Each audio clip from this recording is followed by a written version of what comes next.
Hey, it's Karyn Bryant for MMA Heat. I'm talking with Daniel Cormier, who is facing Roy Nelson at UFC 166.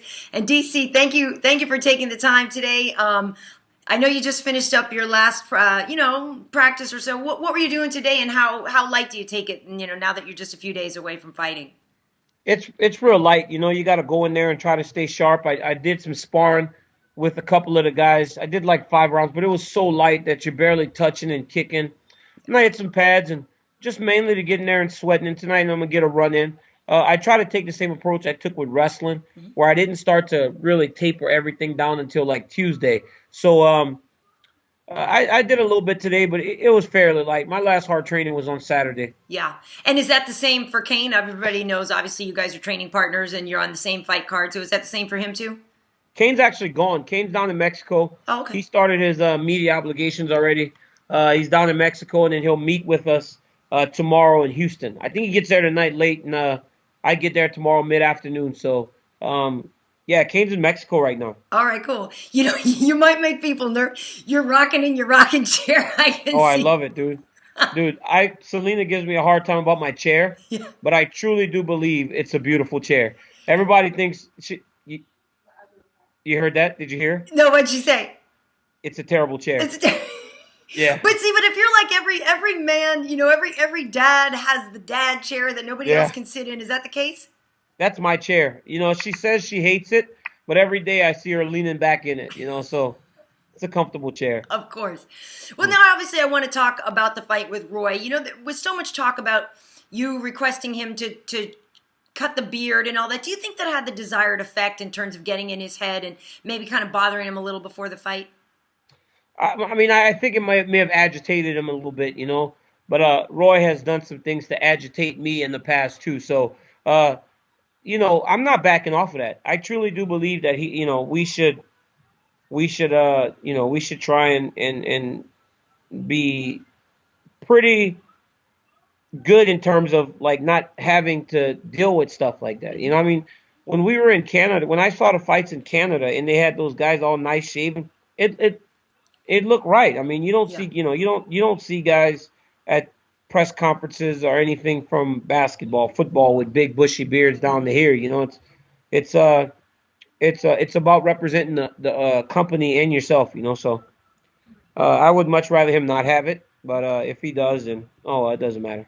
And now is that because that is a legitimate concern as we move to forward, all of us together move to forward the sport and get it more accepted? And is that something you learned just coming up in wrestling and being a part of the Olympics, that presentation outside of the field of competition is equally as important?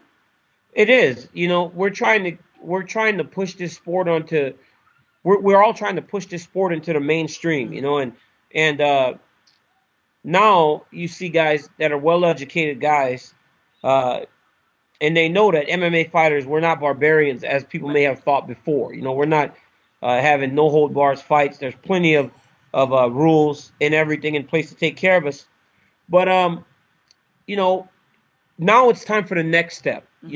That's why the UFC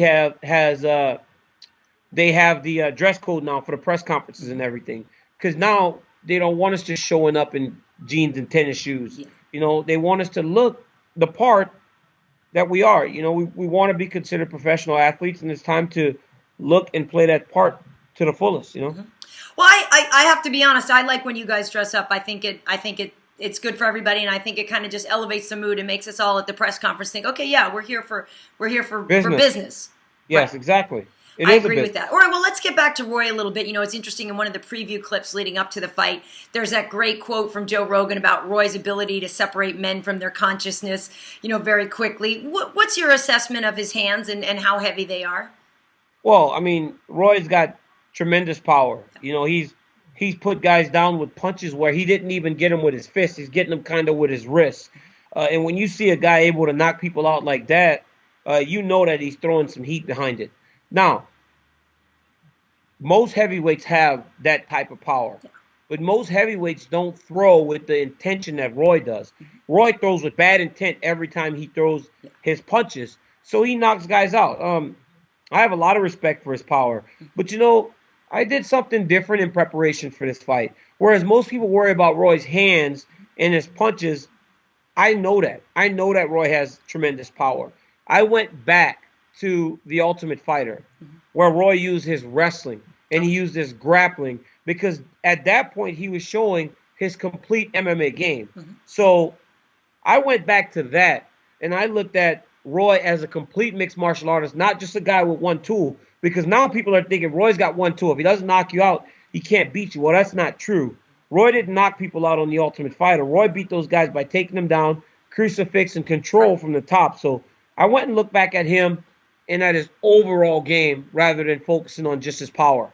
Well, and people do underestimate or forget. So, I guess newcomer fans, yes, forget that he is very good at jiu-jitsu and has submission wins to his name. And, so in preparation for that then, what did you do? We obviously know your wrestling is spectacular, but what did you do then to focus on that part of his game? Just really worked hard with my coach, Leandro Vieira, with Cain. Cain and I would go in on Monday and Friday with our gis on to learn position and submissions. And then Abu Dhabi Submission Grappling Championships are coming up. Yep. And now our gym has such a strong affiliation with Checkmat that Lucas Martins was at our gym. Marcus Buchecha has been at our gym for 3 weeks during the training camp. Yeah.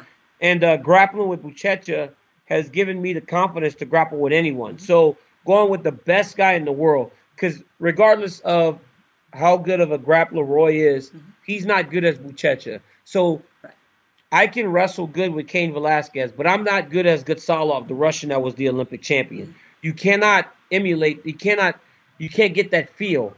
So if Cain was to wrestle Gutsalov every day in preparation for someone like me, he would feel better prepared because I'm not at that level. Right. There's always someone better. But for us, Buchecha's at the top of the food chain. Yeah. So we really used him, Leandro Vieira, Leo Vieira. All those guys have put in a ton of time with us to prepare us for the grappling. Yeah.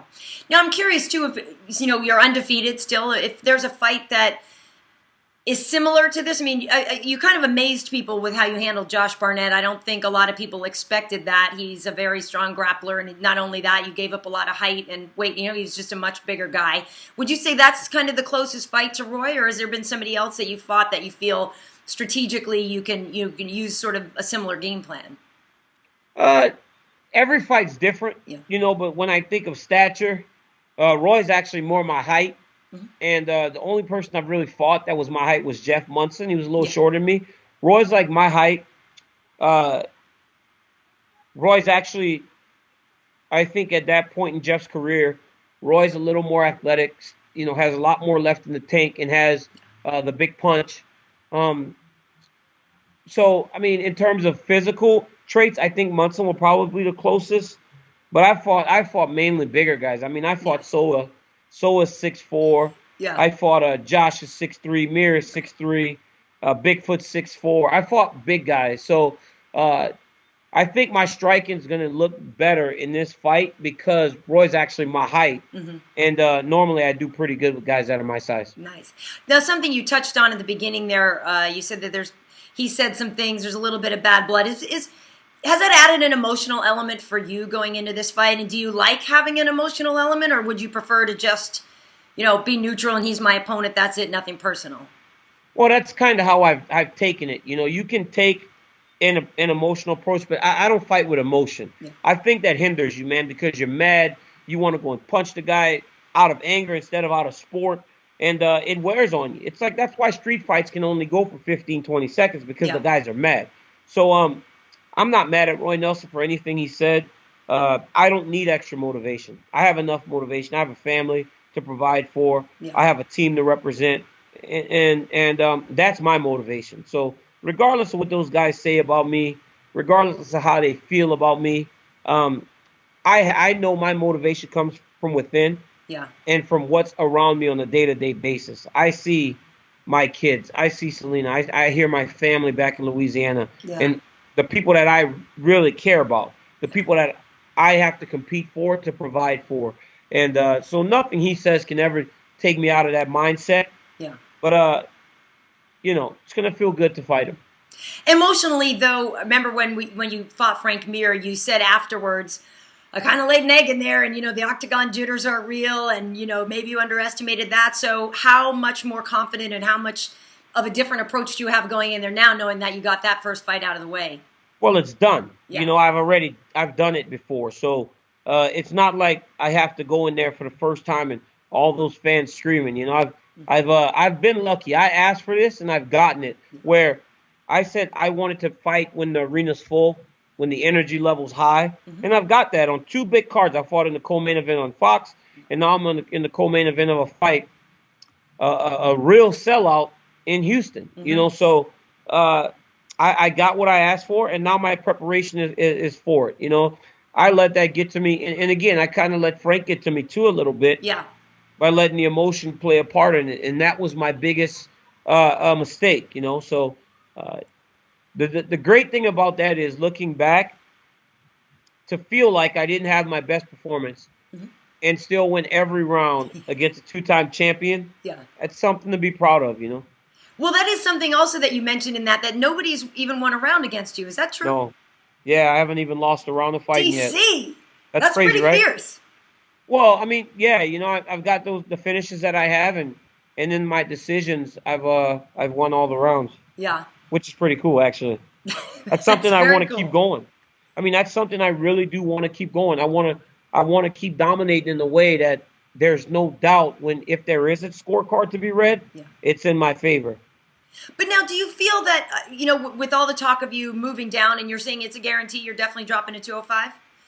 Yes. Regardless if Cain is or is not victorious on Saturday? Yes. Even if I lose, doesn't matter. I'm still doing it. Okay. But do you feel that your ability to dominate people will carry over? Obviously, you must, down into that lighter division. Yeah, I'm confident going down. If I wasn't, I wouldn't do it. I feel like I can compete there. I feel like the guys are going to be a little more my size.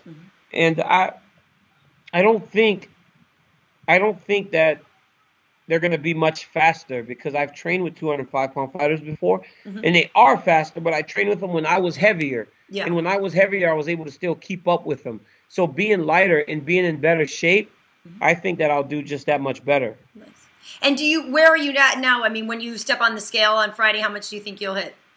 I don't know. We'll see then, right? We'll see. Well, I know when we were out in Minneapolis, I know you and I both love food so much. So I know, it's not easy. I can't imagine. No, it's not. It's not easy, but it takes some discipline.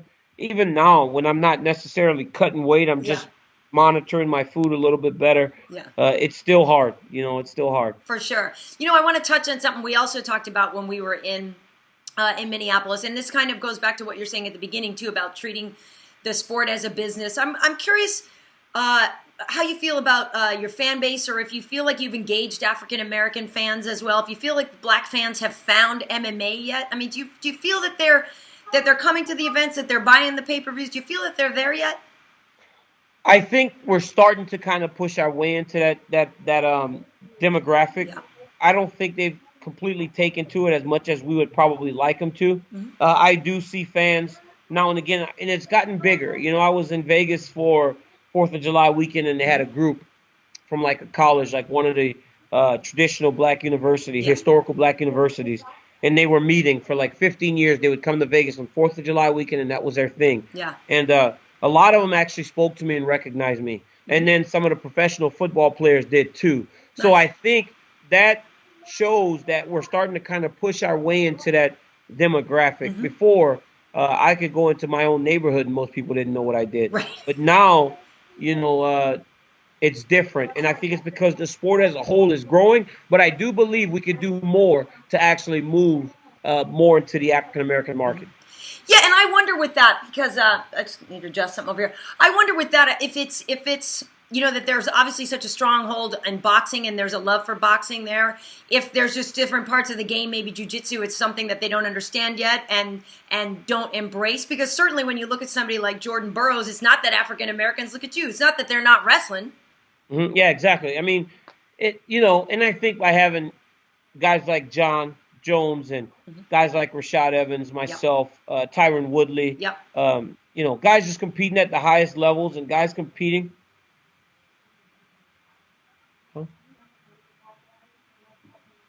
guys with the guys that are competing at the highest parts of the division are it's going to help, because everybody likes success regardless of color, but Yeah. it's easy to get behind someone that looks like you if they're doing well.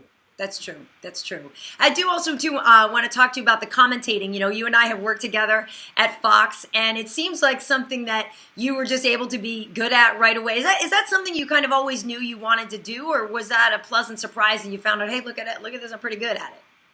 Well, I enjoy doing it because how cool of a job is it to watch 15 fights to prepare for a TV show? It's a cool job, and I actually was living in Stillwater, Oklahoma. And I did like this coach's wrestling show every week. Yeah. And it was this one camera, like a digital little standalone camera that we would sit in front of, me and the coaches.